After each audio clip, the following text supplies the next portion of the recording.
Welcome to our channel. Today we how to create a dropshipping website with Wix detailed guide step by step clearly. To create a dropshipping website with Wix, first, sign in to your Wix account or create a new one if you don't have it yet. Once signed in, click on Create New Site from your dashboard. Choose the option that best describes your business, selecting Online Store. Wix will then ask if you want to use the Wix ADI or editor. Select Editor for more customization. After selecting the editor, choose a template that fits your vision for the dropshipping store. Customize the template by clicking on elements to change text, images, and colors as needed. Add your website name and logo to establish your brand identity. Next, navigate to the Store section in the left-hand menu. Click on Add Products to start listing items for sale in your store. Select Dropshipping as your product type, and then connect to a dropshipping platform like Spocket or Printful.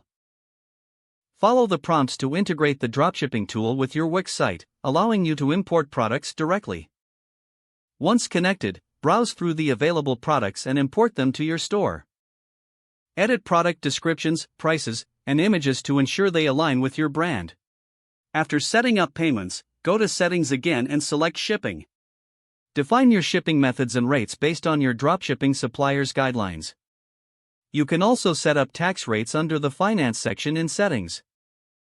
To enhance your website's functionality, consider adding contact forms, FAQs, or a blog section.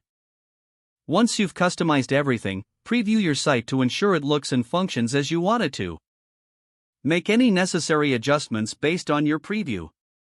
When satisfied with your customizations, click on Publish to make your website live. Finally, promote your dropshipping website through social media, ads, and email marketing to attract customers.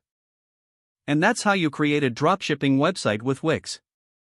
If the page does not load, refresh the browser or try again in a private or incognito window. Make sure you are using the correct email address, then retype it carefully to avoid small typos. If your password is not accepted, use the reset option and create a new strong password you can remember. Check your spam folder for verification or security emails, then complete any requested confirmation steps. Enable two-factor authentication if available to improve account security and reduce unauthorized access risk.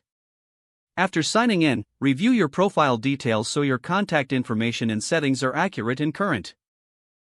If you see an error message, note it down and try again after restarting your device and internet connection. Don't forget to like this video and subscribe to our channel for more step-by-step tech guides.